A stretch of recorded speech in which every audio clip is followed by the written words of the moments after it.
All right. Well, welcome back to the channel, everyone. It's been a while. We are Backseat Directors, where movies are our lifeblood and the movie theaters are sanctuary. My name is Andre, and I'm joined by my co-host Ryan. How's it going, Yeah, man. brother? Good. How you doing?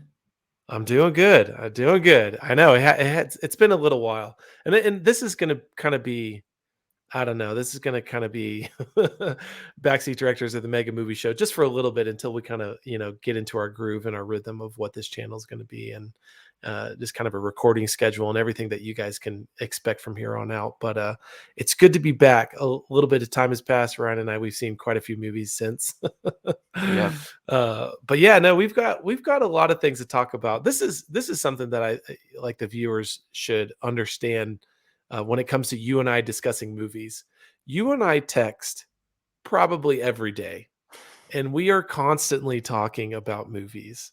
It's rare that a day goes by where we're not like just asking each other questions about certain movies and things like that, or like letting each other know that we just got done watching a movie. And I often wish there was a way to kind of capture our conversations like in the moment, because when you and I are texting, I feel like this is like such great conversation that you and I are having like about movies. If there was a way we could just like hit record like right in the middle of our lives and just capture those conversations. I guess maybe one day we could just just share all the screenshots from our text messages, but I'm not sure anyone would actually be interested in seeing that. Transcripts. Get it put into a book. No, but yeah, I mean, it's you and I, we've been having some really interesting conversations over the last month, like just things that I feel like you and I are definitely on the same page about in regards to kind of the status of Hollywood right now, and just kind of what is happening to movies in the movie industry right now. So that's something that you and I are going to get into, and we're going to talk specifically about some recent movies that you and I have seen, like Doctor Strange and the Multiverse of Madness. But Ryan, before we start this conversation, I think you need to show off that shirt a little bit. Let's see Yeah. it. The merch. Yeah. Drop the merch. Oh man, it looks good. It looks really good. Yeah, whoever did the print, I mean, it looks fantastic. Well, I actually So, got a cap done. Not that I'd wear both together, but I thought I could intertwine it. But the cap was absolutely awful, man. I don't know what material it was made out of, but it was oh rubbish. really? Yeah, I was going to send it back, but I just couldn't bother with the Uh hassle and stuff. Like it was like the material was like awful. It was like so flimsy, and then the logo came out like orange. Yeah, it was unbelievably bad. Yeah, that is not our brand. That is not our colors. No. We do not have orange. Hopefully you can get your money back. And maybe one day, all you 40 subscribers to our channel right now, maybe one day we'll have a store we can sell some of this backseat directors merch. But all right, Ryan. So you saw Doctor Strange last week. I just saw it just a couple nights ago. And let's go ahead and kind of just start off right there. Doctor Strange is now what? It's like the 25th, 26th movie now in the Marvel Cinematic Universe. I mean, we're close approaching 30 movies now Yeah. since 2008 when Iron Man first debuted. Um, what just I guess what were your thoughts of the movie? Let's talk about that. I mean, you and I have already kind of discussed it, but let's kind of recap that. Um. So I think maybe like go down like the positive route first. Always good to be positive first. I felt like straight off the bat, I think that you could tell straight away that there was a proper director behind it, and not to diss some of the directors that have been behind some of the other films. I think obviously they've all mainly done a good job, but obviously Sam Raimi is of another level, and I think that was quite apparent quite straight away. I think it's the devil's in the detail mainly, with just how things are captured, and I think straight away you could feel that it was a different experience. That the caliber of which the film was being captured was higher. So I really enjoyed that, and I also like the style, which kind of matched quite similar to Spider-Man in some aspects, especially at the beginning when they're fighting that kind of one-eyed monster, and like I felt like that felt quite similar to what we've seen from the Tobey Maguire Spider-Man film. So I really enjoyed that. Benedict Cumberbatch obviously is a brilliant actor. national treasure here in the UK, putting on an American putting on an American accent. But he's obviously really good. Really enjoys this Stephen Strange's character, and I can't see anyone else playing him. To be honest, I think he does a really good job. So that was really cool. Yeah, so I'd say probably they're like the two kind of real highlights for me, and the positives of the film. But generally, as a whole, I don't think I enjoyed the film too much. I wouldn't say that I disliked the film, but I felt it to be kind of just kind of a bit shallow, really a bit hollow. I kind of just left not really feeling anything. I don't think I felt too much during the film, other during some of the cameos that are in there. I think were kind of cool, but I don't think that they added to kind of the overall enjoyment of the story per se, and it having any real depth. I think that was just kind of um, just nice to have sort of thing. But overall, yeah, I wasn't massively impressed with it, to be honest. Yourself? Yeah, I think in similar fashion, a lot of the things that you mentioned about what you liked about the film was pretty much kind of where I was at too. It was cool to see. It was cool to see things in a Marvel, specifically an MCU movie that you typically do not see, or at least things that were a little bit more mature. Um, elements that have only maybe appeared in like phase one of the Marvel Cinematic Universe. Like like Iron Man. I always go back to Iron Man too, just because Iron Man is such a clear outlier to what the MCU has become and what it once was when it first began. And so yeah, you can definitely tell that Sam Raimi had um a lot of ability to influence that movie to make it kind of the way that he wanted, but you can also tell throughout a lot of the movie that he was hindered by kind of the standard formula that Kevin Feige has set for what he wants his movies to be. And so yeah, you could tell in quite a few scenes that yeah, this is not your typical no name Marvel director. And I say no name just because um I mean just directors that haven't really cut their teeth on anything else other than they're kind of brand new to the industry, and it's someone that Kevin Feige and Marvel Studios can rein in really easily and kind of tell what to do. Sam Raimi is not that kind of director though, but unfortunately, he had he been given full control of this movie, I think it's easy to say that it likely would have been rated R, Yeah, and yeah, and I think with upcoming MCU movies like Blade or Deadpool 3, which have all been given the green light. I mean, these movies are coming out. I anticipate those to be rated R. I can't imagine that Marvel Studios would say, yes, we're going to bring back Ryan Reynolds and have a Deadpool 3 and it not be in line with the previous two movies. So, but we'll see. We'll see how that works out. But yeah, the movie was in moments pretty cool, but I think overall fairly forgettable.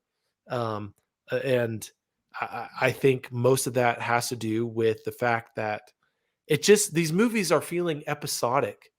I mean, ever since the end of Endgame, where every movie you knew was leading up to something, that Thanos was looming large over this movie universe, and you were given hints of what it was building to after each movie. Like every end credit scene, for the most part, not every single one, but for the most part, they actually had substance and meaning behind it.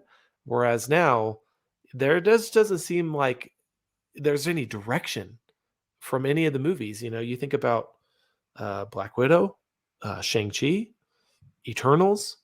Um, and I'm not saying Spider Man. Like Spider Man, yes, these are technically MCU movies, but Spider Man is still a Sony property, right? Sony is kind of dictating what is happening in these movies overall. And so I'm not really including Spider-Man in this discussion. And who knows what's going to happen to Tom Holland. But now we have Doctor Strange, and yeah, it just doesn't they're just I don't know. Like I think at this point, we're going on 13 years now. 13 years? No, 14 years. 14 years of the Marvel Cinematic Universe. And they're heavily incorporating the TV shows too. I mean, I'm not sure how you would really understand what's going on in this movie had you not seen WandaVision.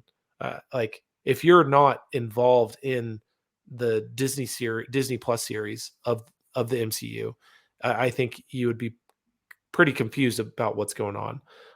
Even if you followed every single like Marvel movie up to this point, like there are some heavy story elements that rely on you watching and having seen WandaVision, right?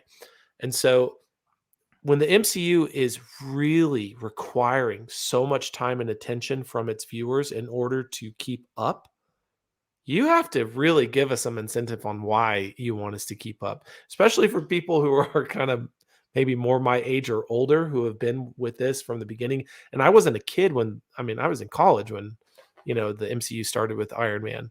And so, someone perhaps in my age demographic, it's kind of getting tiring, man. It really is. That's my honest truth. And it's, without some, I don't know, just kind of real pull for these movies, it's just kind of getting old. So that's Yeah, how I no, kind I of feel. I agree. Yeah, like yeah, it feel like it's getting old, but I also feel like they are. I kind of when I text you, I said that like Kevin Feige and Marvel, I feel like they're getting a bit out of control, and I mean that, and I still believe that because I feel like they're starting to just really throw things in now without really without it, they say, leading to something or it being clear that it's leading to something, and they're starting to now because of No Way Home and how people are reacting to things. And I worry just how mental they're getting with this multiverse thing, which I was really excited about with like No Way Home and stuff. I think they've just like there was that interview, for example, where how he explains how this had all happened, how what happened in the TV show for Loki affects how and what happened in No Way Home affects what happens in multiverse and Doctor Strange, and it's just like none of that is ever like clear like at all. They the way that all this is linking together, I don't believe is particularly clear. And I feel like they're just so focused now on just doing things that are just kind of just all over the place and trying to wow people and trying to bring cameos and fan service and stuff like that. That they're losing their way a bit. Maybe maybe it's too early to say, but that's just what it feels like at the moment. And it's making the films feel really quite hollow. And I think you called it like it feels a little bit like the way they're getting is sort of borderline like fan fiction stuff. I think when the leaks came out, but it is starting to feel like that. It is still starting to feel more like the fans are writing the film than an actual professional who is got an overall vision. And I'm worrying that it's starting to get kind of the Star Wars effect where they don't really know where they're going and they're just taking each film at a time and seeing where it goes. And that's Yeah. just not cool. Yeah. Yeah, man. Cameos. Cameos and nostalgia. These are kind of the two uh it seems to be kind of just the two pillars that phase 4 has depended on, especially with Spider-Man. I think with Spider-Man though, it was done in such a way that it didn't feel heavy-handed. Even though that was really the crux of the movie was bringing, these Spider-Man actors all together.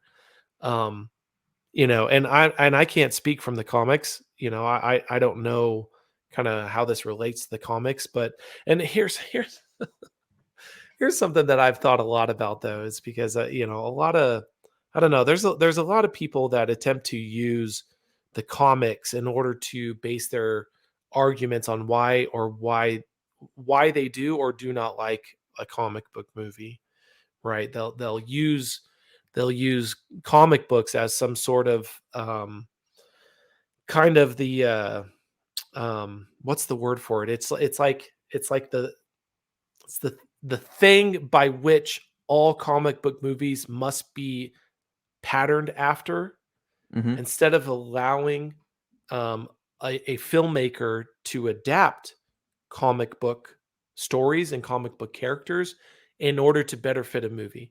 Because it's like Christopher Nolan, right? Christopher Nolan arguably has made the greatest comic book movies ever, right? With the Dark Knight trilogy. They weren't based off of any specific comic book story, and the characters that he took from the comic books, he made a lot of alterations to them, how specifically the look and the design of them. And I get that it's cool to see, kind of like a direct interpretation of what the comic books uh, are and what you want them to look like on screen, but that doesn't necessarily mean it's going to make a good movie. And so what I'm getting at though with Spider-Man and like the multiverse and all that, it's like perhaps these stories have taken place in comic books, right? Perhaps these are things, comic book stories that people have read and loved and, have fond memories of. Um, but does that necessarily mean that it's going to translate into a movie and make a good movie? And so far, what Marvel is doing with this multiverse and bringing in all these characters from different universes, I'm not so sure. I'm not so sure. You know, um, I don't want to give away any spoilers in Doctor Strange, but anything else you want to say about Doctor Strange before we kind of get into this? Before I pop up this slide and ask this very polarizing question. No, I think based on what we're going to discuss further on, I think we'll cover a lot more of what I have to say generally. But I think that Doctor Strange was quite a affirming film for me in the way that I feel about Marvel, which we'll go into in more depth now. All right, man. Okay, so look, I know this question is kind of provocative. It's meant to be because this is something that you and I have talked about, Ryan, just like off camera. I mean, it's something that I think we've been talking about even more frequently over the last year, and perhaps we can kind of break this apart and not just say that it's the Marvel Cinematic Universe that is directly really hindering Hollywood right now. But I do think that this question is still fair. So, Ryan, why don't you give me a yes or no answer? Is the MCU ruining cinema? Uh, I believe that the MCU is now ruining cinema. Okay, let's hear. I want you to break that down because that's really interesting.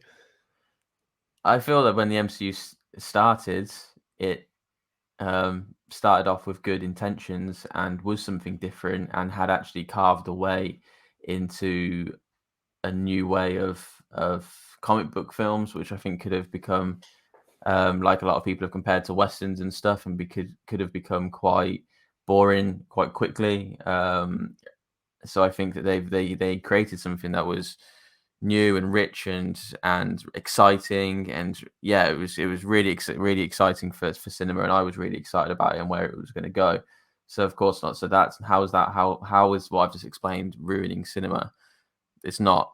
But what has now ruined cinema is how the MCU has now become dominant. When it first started, it was one film and then maybe two films a year, and now it's becoming dominant. Now it's becoming so dominant in people's lives, and the build up to it and the marketing. It's now becoming the only thing that um, is important in cinema. And so now, Andre, yourself and I were fortunate enough to be able to grow up in a generation where we know what it's like to watch films that have been outside of this, and being able to go to cinema to see all sorts of different genres and different types of films.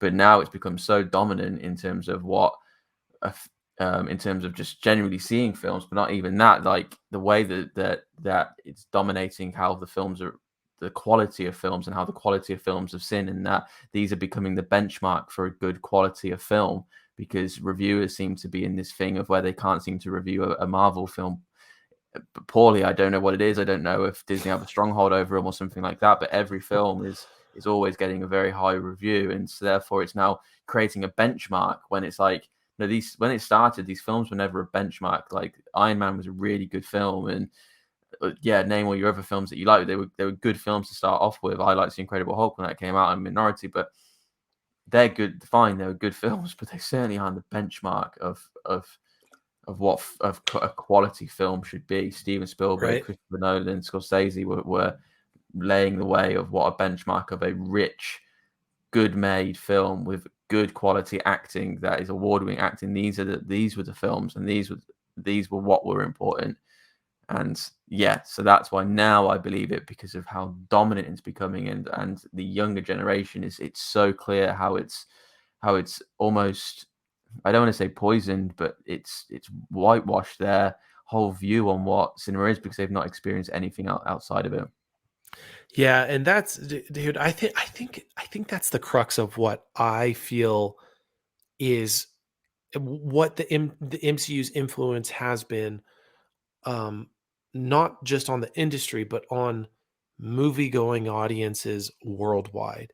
And it is that audiences are being conditioned to Mm, to think that, like you said, that like these Marvel movies are somehow the pinnacle of cinema, and they're not. They're not at all. They're not. And but when, like you said again, and this was another great point, um, how the MCU has been able to infiltrate not just movies, but they are. I mean, they're taking over streaming, right? I mean, I guess you could say the Mandalorian was kind of that was kind of the foundational piece when Disney Plus launched. But I think, I mean, when you compare Marvel and Star Wars, Marvel, kicked Star Wars butt at every turn and corner. Like there is no comparing Marvel and Star Wars. There are not even Star Wars movies right now.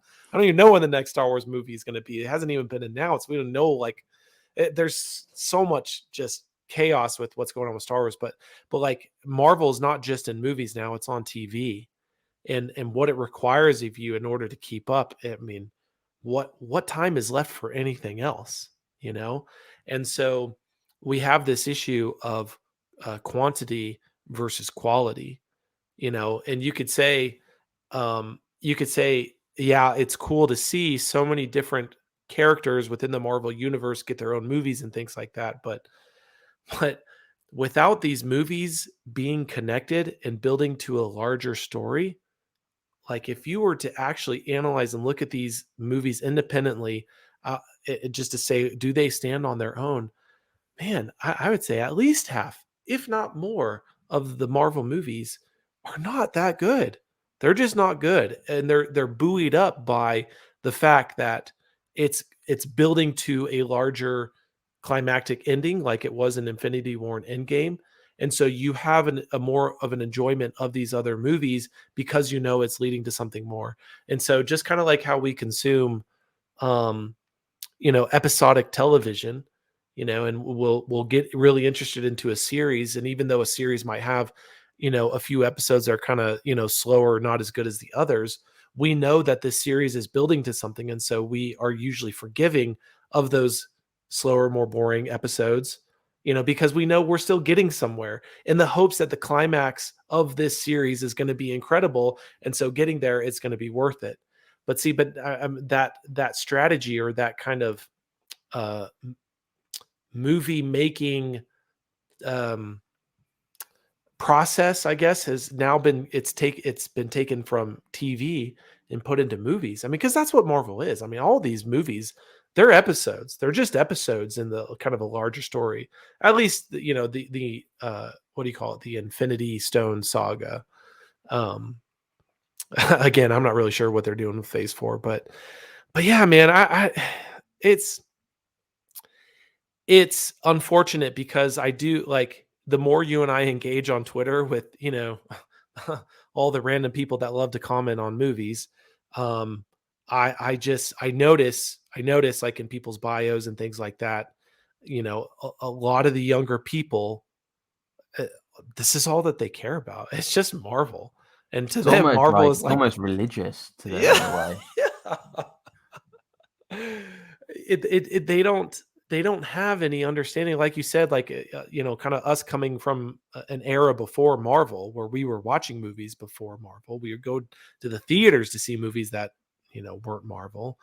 There were other kinds of movies that existed before, but now, I mean, the movie events, they're always the only theaters that I go to that are sold out now are Marvel movies.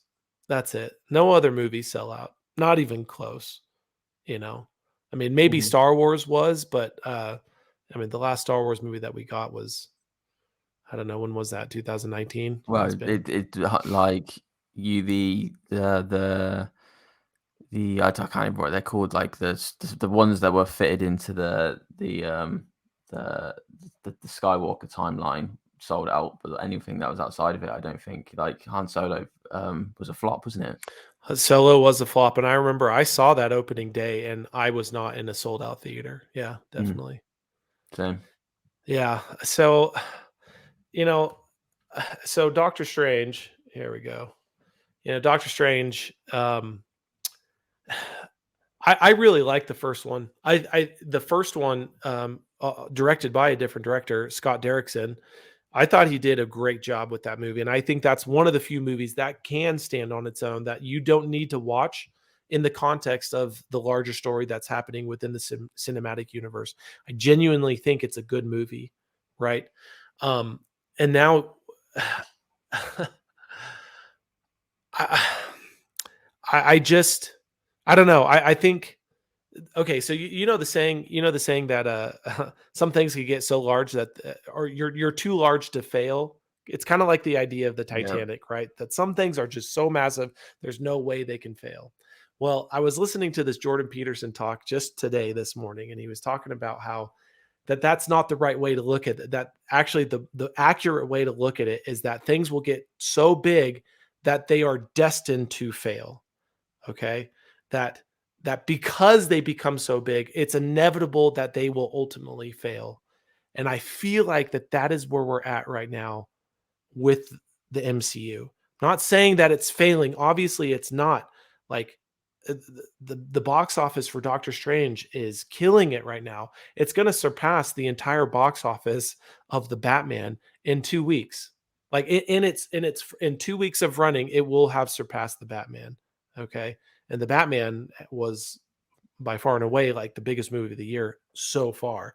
Well, it's not going to be. Like I imagine Doctor Strange will get close, if not break the billion mark. Um, so so obviously, yes, people go see these movies, but I still do feel like this is kind of the beginning of the decline for Marvel. I'm not saying decline in quality. I'm saying like genuine decline in interest of these movies and series. I do think over the next number of years, you're just going to see a gradual decrease in attendance and box office and things like that. Especially when Marvel, they don't, I mean, there is no Iron Man, there is no Captain America, there is no Spider Man. Thor, I mean, Thor looks like he's going to be done after this movie.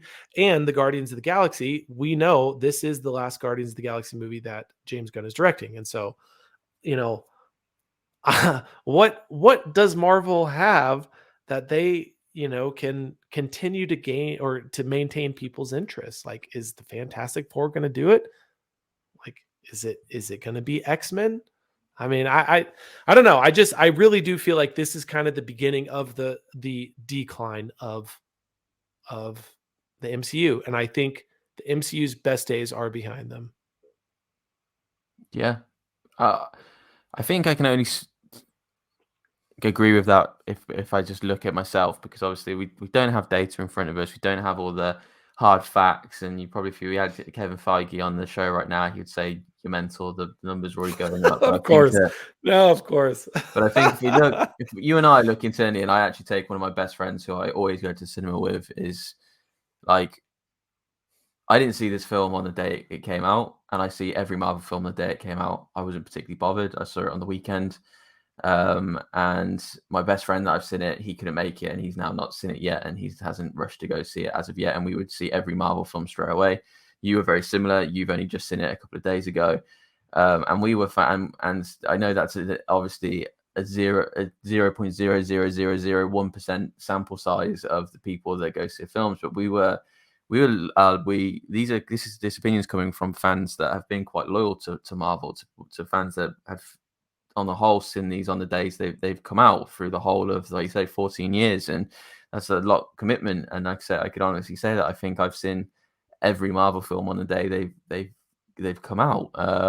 And this is one of the first films that I've not rushed to go and see it on the day of release, and I wasn't stressed about it. I wasn't bothered. I just was like, okay, well, I'll just see it a day or two after, and I'll get around to it. And I managed to get around to it and stuff. But it was luck that I was able to just get some seats in, because it was all pretty much sold out over the weekend and stuff.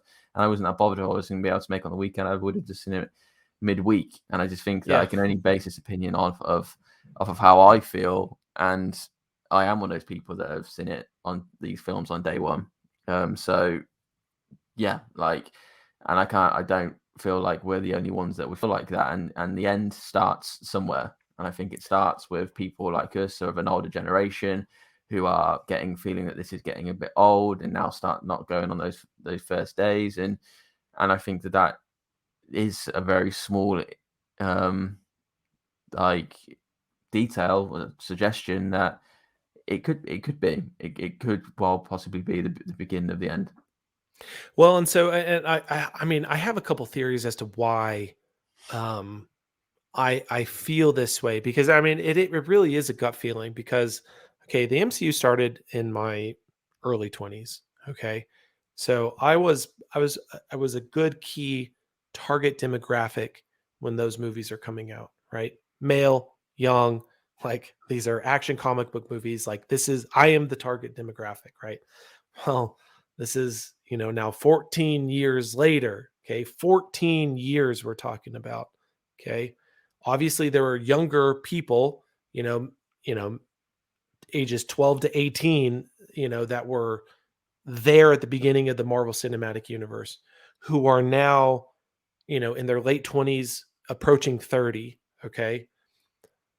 Um, if they're losing my interest, I guarantee you everyone else my age, and maybe a few years older, they're losing interest too. I'm not saying everyone. There always will be fans of these movies. But if I'm losing interest, and I love to go see movies, and I really enjoy comic book movies, okay, I know I'm not the only one. And then two, what about this new generation that are coming up that they haven't grown up with these movies? So you are still requiring them to go back and watch 20 plus movies in order to keep up. It's not a feasible strategy. It's not going to work forever. And I think we're really close to that saturation point. I think we're really close to the Titanic hitting the iceberg. I really do. I think at some point Marvel will know we cannot continue this forever. And I think you'll see that in diminishing box office returns, lesser viewership numbers on Marvel series. I mean, dude, like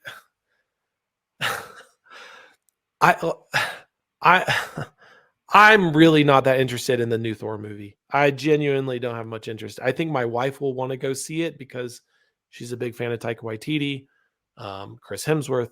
Like, I don't really have much interest. The next Marvel movie after that, I think, is The Marvels.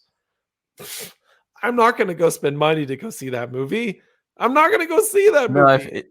so did you say Black Panther? You say Black Panther? Oh, Black Panther is coming out, and again, I'm very hesitant on that movie and what that movie is going to be too, without Chadwick Boseman, and so I guess Thor: Love and Thunder comes out this summer, and then Black Panther at the end of the year, I think Yeah. October or something like Mhm. that. Okay, and then the Marvels comes out, but and then I think the next Disney Plus series is Miss Marvel. These aren't shows and movies I'm interested in. I'm not going to watch them. I've already skipped. I've not seen, what is it? The Falcon and Winter Soldier.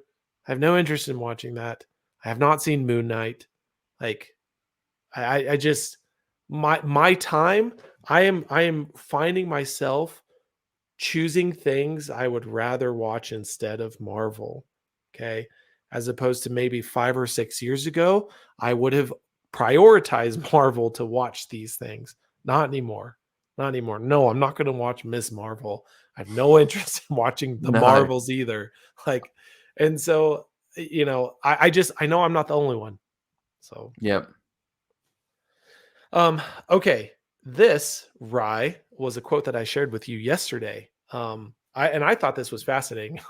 Obviously, coming from one of the stars of Moon Knight, Ethan Hawke also recently played in a movie that I saw just a few weeks ago, The Northman. He was fantastic in that movie. But Ethan Hawke is what you would describe as this guy is a professional actor. If you have not seen any movies he's in, I don't care which one it is, pick any one.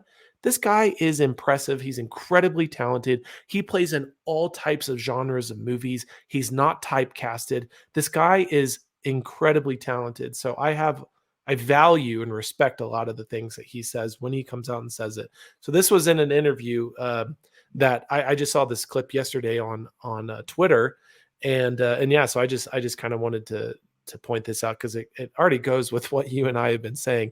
So he says, those are my favorite superhero movies. Oh, and before he was just talking that he does enjoy superhero movies. Like he has his favorites. And he says Doctor Strange, Logan, The Dark Knight, those are great films, but they're not the only, sorry, I misspelled that. They're not the only thing there is. And young people grow up today thinking that's all there is. So, I mean, it's just literally reiterating what you and I have been sharing like over the last few weeks and just kind of thoughts that we've had. So, what do you think of that quote? Yeah, I think it kind of sums up what we've been saying. Really, is that because, like I said, that dominance that Marvel's had recently is creating this vibe that it feels like it is the only thing that exists in cinema and within film. It really feels like that. Like as we were just thinking, it was like I was just thinking about like No Way Home came out in December, wasn't it? Was it December? I feel like it came out in December. I think, didn't December. it? Mm-hmm. And Black Panther, I think Black Panther isn't as far as December. So that's essentially within this 12-month period, that's 4 Marvel films. And then we've got the TV series that fall in between that. So we've had just Moon Knight just gone, and we've had Well, another Hawkeye came out in December and as well. Hawkeye, yeah. Uh-huh. And then it was What If as well. What If, when was that, before or after? I think that was a little bit before Hawkeye, but yeah, Okay. we'll have Hawkeye, Moon Knight, and then Miss Marvel. Right. Um, And then you just think that you have all those films, 4 films within a 12-month period. You take TV shows that then sit in between those because they do time them to sit then in between, to play in between when there's the lull periods of the films. And then right. not only that, then you have then the marketing of leading up to the films that are coming in terms of the trailers and stuff that are also periodically launched in between lulls of that as well to keep the hype going. So you think that really they dominate so much now of your mental capacity of anything movie because they are constantly in the news in one form or another, and they also stagger their series. They're not like Netflix where they launch it in one go. You can binge it in a weekend, like a film, or a week, and then you're done. They stagger it on purpose so that it dominates over a 6 to 8 week period as well. So it's like it is. So then people are talking about each episode as if like news. So it's from a news perspective, it is relentless. It is Hmm. constantly dominating your feeds and everything. And so it's just you cannot get away from it now. Instead of back ages ago, it was one film. You'd get a trailer. You'd get another trailer. You'd get the film. You were done. You know what I mean? Like, and then that's it. Now it is just so dominating, and it takes up any sort of capacity that you have for enjoying films that you said, where do you get the time to actually enjoy anything else because of how dominating the discussions are around it? Your feeds are filled up with it. It's relentless. And so like here, like I keep saying, it fills up your feeds, especially in the generation of children and kids and stuff like now that are younger, who spend their lives in front of screens, in front of social media, and front of all this stuff.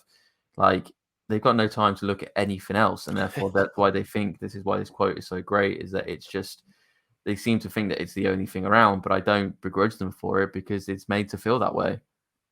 Yeah, dude, that's brilliant. That's brilliant. And obviously, yeah, I mean that is specifically like part of the marketing strategy. I mean, Disney is a business. They're a business. They're, they're they're trying to increase profits for their shareholders. I mean, that is number one priority of any large corporation, and that's what Disney is. The unfortunate side is that it's done through, what what used to be, an industry that I think for the most part was focused on making incredible art, unique art, storytelling art, and and with with how large production budgets have become, how much pressure and financial risk is taken on movies. I mean, box office returns is the number one goal of Yeah, any of these movies. It's not necessarily you know, to scratch the itch of a creative type who wants to create and has the drive to create. No, I mean, they're here looking to line their pockets. And how do they do it best? They do it through making Marvel movies. So no, I think what you said, dude, that's spot on. I think that's spot on. So this is another this Ethan Hawke said this at the end of the interview, and I thought this was really good, really, really good, because and this kind of goes with what we were just talking about box office. He says our country turns everything into a competition. They want to tell you its score on Rotten Tomatoes, how much box office did it make. When I was growing up, those things didn't exist, and you could just absorb a movie for how it meant to you. There's no gain to win. That's not what art is. Dude, he said this. I'm like, oh man, this guy just gets it. He gets it. Obviously, he gets it. I mean, he is he is in the industry, but um, I I can't tell you how many conversations online, and maybe this is just the futility and uselessness of Twitter conversations in general, but how many revert to using things like Rotten Tomatoes numbers and box office gains as a way to validate that you think a movie is good. And I cannot emphasize enough how useless those metrics are. They're absolutely useless. I mean, anyone that knows me well, and Rye, you know this too. I'm a big Zack Snyder fan. I love Zack Snyder movies. I love his take on the DC universe, and yet his movies continually are panned by critics, just hammered every single movie. And it blows my mind as to why. Why is that the case? And you and I have discussed this a lot too, but it's like when anybody wants to hate on a Zack Snyder movie, what do they always bring up? They always bring up the Rotten Tomato score, as if that's some type of indicator as to what, for me, makes a movie good. And I can't tell you how much I hate Rotten Tomatoes, man. I can't stand Rotten Tomatoes. It's such a useless medium. It's such a distraction from what we talk about when we talk about the quality of movies. I hate it's it. not being used for what it was originally. Reviews and stuff are always meant to just be a guide.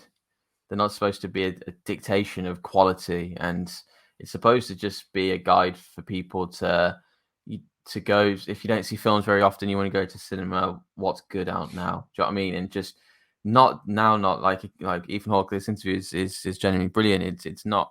It's now being used as a way as a debating tool, like you've just Yeah. said, as in a way to win an argument, and it's like it's just yeah, that's not right. I don't agree with it. Now, like, don't get me wrong, like awards and reviews are still important. Like I'm a real I'm really proud of the fact that I say proud, but that The Dark Knight is so high up on the IMDb's list, but and it would be a factor in when I would say that like that's really impressive. Like it is impressive, and I would imagine that Christopher Nolan wouldn't turn his nose up at it.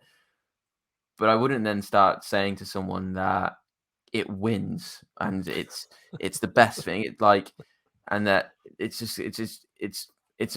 not it's shouldn't be used like that. It's like it shouldn't be used like that. And just because a film has a bad score on IMDb, then doesn't mean that therefore it shouldn't be enjoyed or it's not it's not necessarily good to a certain viewer. Like it's really frustrating. It's really frustrating. And I'm a big fan of Zack Snyder as well, and it really does my head in just how much of a slaughtering it gets, and how clear there's a bias. If anything, what they do is it actually highlights some real corrupt nature within the reviewing industry. If I'm going to be honest with you, I don't, because how is it that Zack Snyder keeps on allowing to be able to make films? How people are campaigning so hard that he makes history with the Zack Snyder cut out and all of this stuff. How is this all possible if this guy is rubbish? Because Right. rubbish falls on the wayside, and he's not falling on the wayside. He just seems to be keeping it risen higher and higher by his fans, and his films. Like whenever you tweet anything about Man of Steel, it goes bonkers. Like because because people love him. Like so, Yeah. how it's not logical. It's not logical for his films to be absolutely rinsed when people are loving it. So either the people reviewing these films don't have their finger on the pulse and actually don't know what quality is, or they're biased or corrupt. And I think it's the latter personally. So I send you a lot of Chris Gore videos, right? And shout out to Chris Gore. I love his little interviews that he has on Film Courage. So if viewers, if you guys have not checked out the Film Courage YouTube channel, it's an amazing YouTube channel for anyone who loves movies. But Chris Gore specifically, he talks a lot about the things that you and I are talking about, right? And one of the things I remember him saying in a recent interview is that he said the word content when talking about movies, and he kind of stopped himself and he was like, I actually hate that we refer to movies as content, right?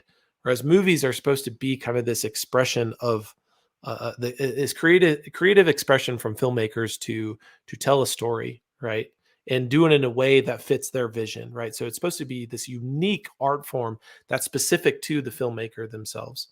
And the fact that we now call movies content, or even like shows on Netflix or whatever content, it's just kind of this diminishing, it's a demeaning way of referring to what should be recognized as art.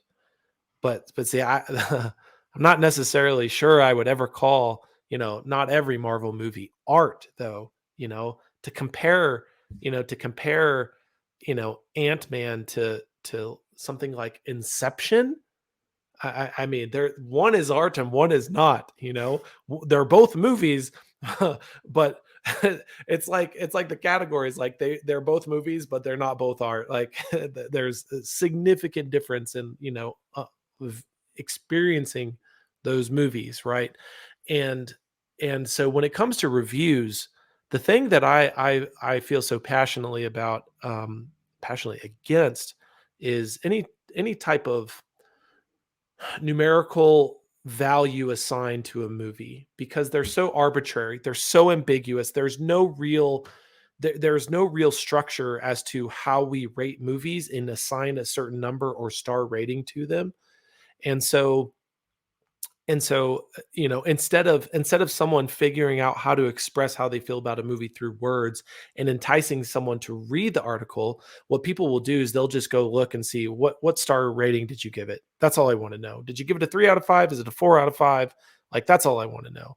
And it's like writing a review for like a tool you buy at like a Home Depot. I don't know if you guys have Home Depots in the UK, but it's like we're writing reviews for how good this hammer is, as if a movie is like something that is like, it's not just content. And I hate that what Hollywood has become is a business of just making content, because that's what Marvel's starting to feel like. They're just Yeah. making content. That's all that it is. So, Rye, I got you to watch a movie recently, and I just wanted you to kind of maybe tell our watchers right now, our viewers, a little bit about what this movie is and what you thought of it. Oh yeah, well, obviously, the way you introduced me to this is because I asked you what your favorite Max Richter score is, and you Yeah. pointed me in this direction, and one of the tracks on there just absolutely blew me away. And as anyone that knows me knows that I'm a big fan of movie scores, so it pointed me in this direction, and I saw the trailer and it seemed quite good.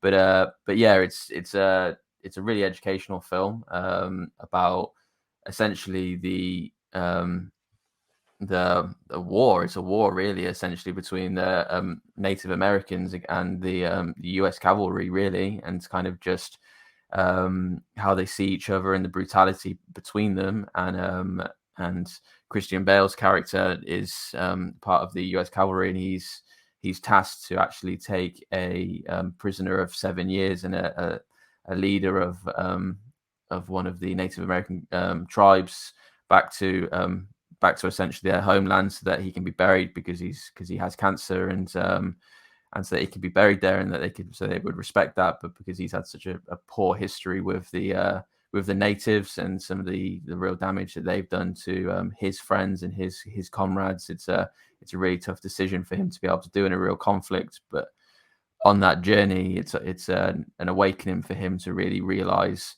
that this is a war and that both sides lose just as much as they win, and actually a real realization of just kind of how the Americans have really treated the natives, and yeah, it's a real kind of moralistic view on the whole scenario. And I thought it was just absolutely a real breathtaking film, from start to finish. I think it was shot perfectly.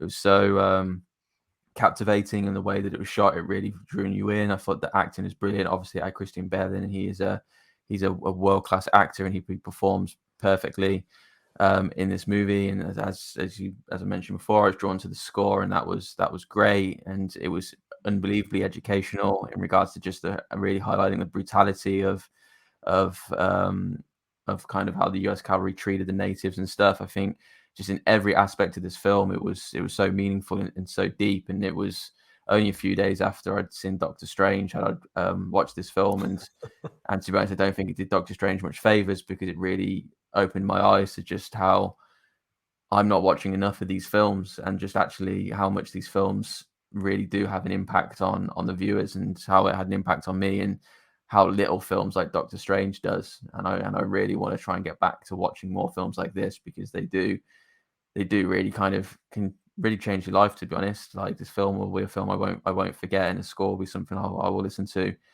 for a very long time. So I'm very happy that you introduced me to this film, and it's been a real impact.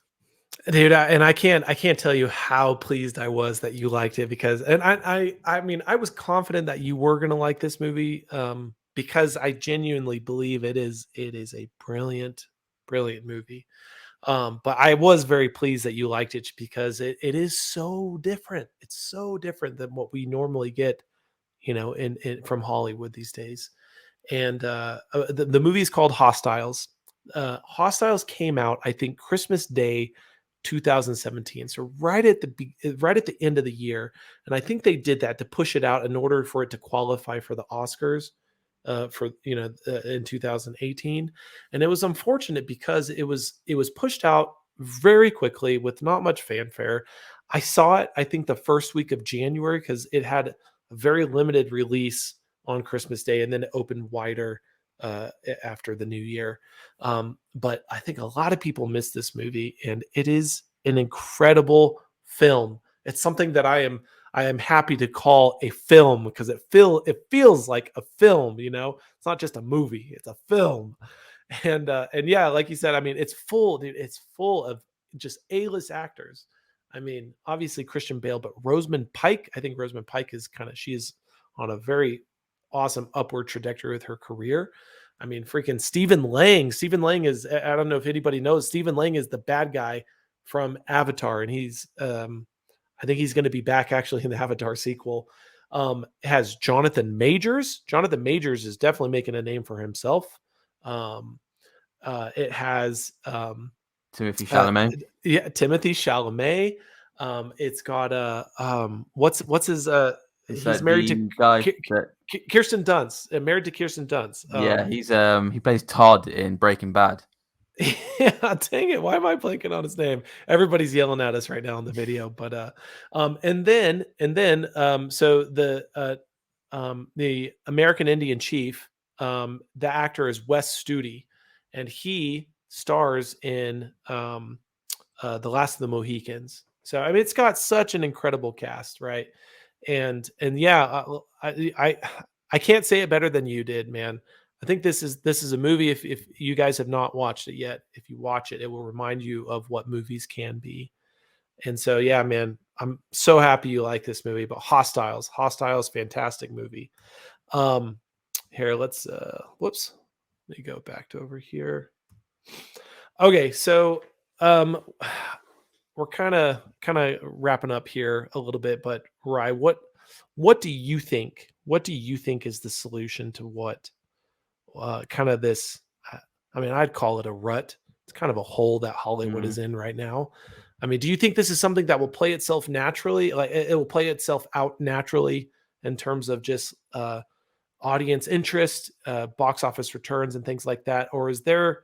I mean, is there something that I mean, do we need to make more videos and introducing more different kinds of movies to people? Like, what do you think is like kind of the solution to helping Hollywood out of its superhero obsession? Um, I think that I think it needs to fail, and I actually think that Star Wars at the moment could be a really good example of them having to take a new route. I think they've really understood that just because it made some money and stuff. I think they're well aware that Star Wars is is is is is a pending car crash, and that's why they've completely wiped anything. I've like say no, they have no idea what films are coming. They're being really coy about really what's coming out from a TV perspective, and I actually think that I reckon they really put their heart and soul into Obi-Wan Kenobi, and I'm really looking forward to it. And I'm probably going to be proven wrong because I usually am. I'm disappointed with what they've done with Star Wars, but I think that they're hopefully starting. Hopefully, Obi-Wan can learn both the fact that they've brought back Ewan McGregor and Hayden Christensen and stuff, and the way they're talking about the film and everything is just giving me hope that they're gonna learn that you can't just keep churning. That there needs to be more to it. That people will start to you get upset with what it is you're doing and not enjoy it, and you will get backlash. And you know what? Something as powerful as Star Wars can bomb if you start just focusing on the cash and on the money and just churning, and your focus is on the bottom line. And I think that I don't believe that Marvel started off that way. I really don't believe that Marvel started off that way. I believe that they started off with pure intentions to create something that was different and exciting and with really good characters that started off with depth. And Robert Downey Jr.'s Iron Man started off with real depth. And I believe that Thor did as well. And I really believe that Captain America did. And I think it set them off on a really good path. And Star Wars was obviously started off with George Lucas in the exact same way, as in something that was created authentically, and Disney have butchered that, and I think they realize they've butchered that, and I think they realize with the Mandalorian, when they've got Jon Favreau in and Dave Filoni, who are true fans that have true care and passion for what it is they're creating, and Star Wars, they don't care about the bottom line, they care about the stories that they're telling. I'm hoping that I think that that's a really good representation of what that they've hit, that a brand and something so big can fail, and that it can just stop. And now I'm hoping that they're hitting the restart button with Obi-Wan Kenobi, and it might be a turn. Now, do I have much faith in them? No, I don't. But I'm hoping that that's the case, and it could be a good turning point for them to start thinking about doing something with heart and not rushing things and not having to churn things out and doing 8 films in 1 year and 10 TV series, and that they can just do one that they pour their heart into. And I'm hoping that that starts to become a representation of that, and they learn from that. And I think, I know you said, I think Marvel will reach that point where they will go, you know what, we've pushed it too far here. We've lost. It's like that saying in The Dark Knight where what is it? He says, you start with the hero, but you see yourself become the villains. I mean, I feel like it's like that. It's like Yeah, you you either either die die a a hero, hero or you yeah, live long live enough to long see enough yourself to become the villain. And I think that exactly. Oh, they could that's have so ended good. with Endgame, and they could have died the hero. Do you know what I mean? They could have died on the top with Endgame. Everyone loved it. It was great. But now they're carrying on, and now they're starting to become rubbish. They're starting to become the villain because they don't know when to stop. And I think that's what happened with Star Wars as well. And so now they just, yeah, I think that for me sums it up in that's how something can change. Whether we can do anything, I think all we can do is just try to be authentic around how we feel about films and how we see films, and try to inspire people to see films that have meaning, have depth, and can really have a real impact on your life. Because movies can have a massive impact on my life. I believe I am who I am today because of real massive films that I've seen. Luke Skywalker being it, like with yourself and myself, massive um parts of me growing up and learning about what's right and wrong. And same with Spider-Man for me. And with great power comes great responsibility. Like, I don't have great power, but you learn that if you can do something good, that you have the responsibility to do that. And these things can have a massive impact on people growing up. And hopefully we can start making people feel that again. Well said, man. So, just last week, was it last week? Um, yeah, just last week it was Star Wars Day on May the 4th. Yeah. May the 4th be with you, right? And and I always just like to just do like a little Star Wars post on that day. But I the last I've noticed the last few years I've kind of posted the same thing, because every time that I want to give a little bit of praise to Star Wars, like if a lot of time has passed and I think of Star Wars and what is Star Wars to me, it's like, what is the thing that I think of the most when I think of Star Wars? And it's always one scene. It's always one scene. And it's the scene that cemented Star Wars as kind of just my go-to in terms of favorite movie and the most influential movie, I think, on me. And it's the scene in Dagobah on The Empire Strikes Back, and the training between Yoda and Luke. And it's that dialogue that Yoda has with Luke when, Luke Skywalker's X-Wing is sinking into the swamp, and and Luke is like, "Oh, we'll never get it out now." And Yoda, he has this little excerpt. I'm like, judge me, judge me by my size, do you? And and he talks about the Force, and like the Force exists within everything, and that he grabs Luke's shoulder and he says, "Luminous beings are we, not this crude matter."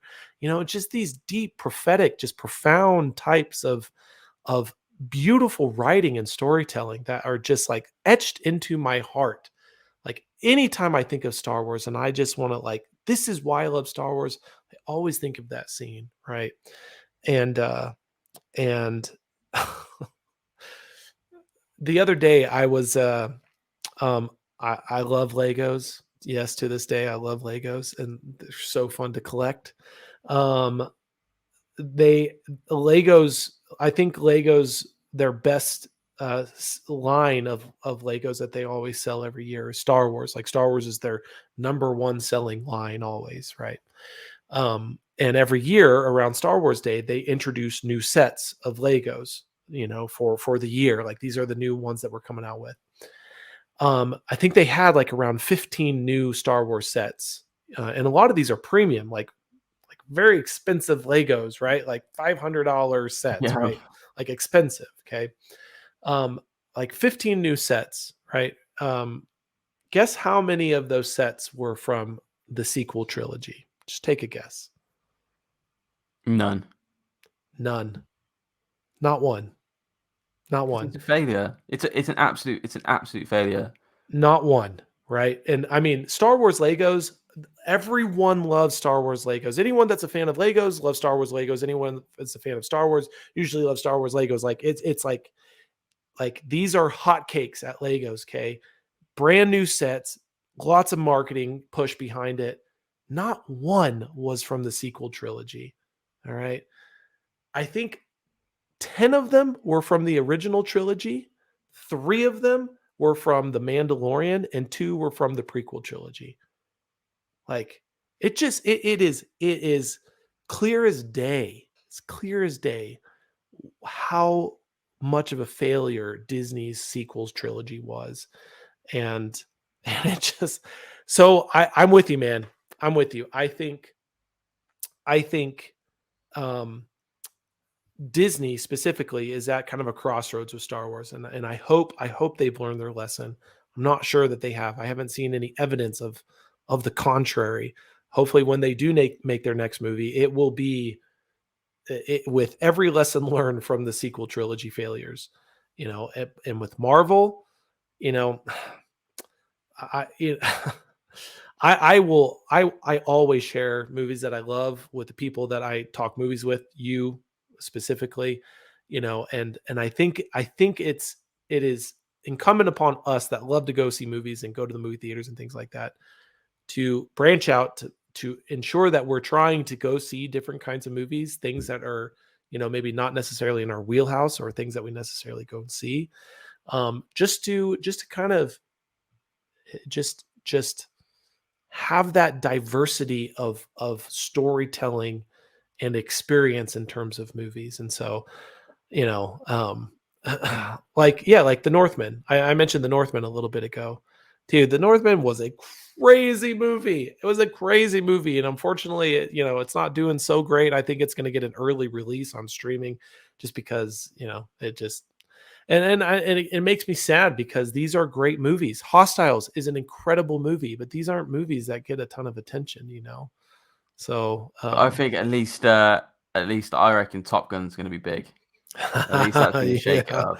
That's going yeah, to be big. I no, think it's been obviously put back so much, but I think that yeah, I think that's going to hopefully be a nice, refreshing yes. film to see. And Tom Cruise, love him or hate him, and people love him or hate him, but he's the man who I feel who's holding that last flame of just more traditional, solid filmmaking as an actor. He's the last action superstar. He Yep. is. I mean, he's the last action superstar. Yeah, well, Ryan, this was a great discussion, man. I say we end it here, but yeah, let's all of you who are watching right now, I encourage everyone to just to try out movies that you're not used to. I mean, if you want a recommendation, hit up me and Ryan. We've got plenty of movies that we can recommend to you guys. But yeah, just if Marvel is your comfort, try something else. Try something else. Try Hostiles. Try The Northman if it's still in theaters near you. But all right, Ryan, anything else you want to say? No, man, it's always been a pleasure. Love talking films with you, dude. Yeah, no, me too. Me too. This was a good one. I enjoyed it. This was a good one. Okay, Ryan, where can people reach out to you if they want to chat with you? Um, well, I'm behind the Backseat Directors Twitter account now, so I'm running that now a little bit alongside Andre. So yeah, you can just get me on there. Really, I'll be looking out. So anything you want to do, just at me on there, Ryan, and I'll try and get back to you. Yep, and I'm most active on Twitter. I'm trying to get back on that Instagram for the Backseat Directors account, but everyone who has stayed with us through this, we appreciate your guys' patience. Ryan and I, we love doing this. It's been an effort to try to just kind of get our schedules aligned, get our thoughts aligned, and have a real plan for Backseat Directors and the Mega Movie Show. But everyone, thanks so much for tuning in. We really appreciate the support, and thanks for spending your time with us. But until next time, I'm Andre, and on behalf of Ryan, we'll see you guys. The Backseat Directors theme song is Let's Go to the Movies by Ozomatli. Thanks for watching this episode of the Mega Movie Show. If you enjoyed today's discussion, go ahead and click that like button. If you have any comments or questions, let us know in the comment section below, or you can reach out to us on social media. Backseat Directors is on Twitter, Facebook, and Instagram. Stay up to date with the show by hitting that subscribe button.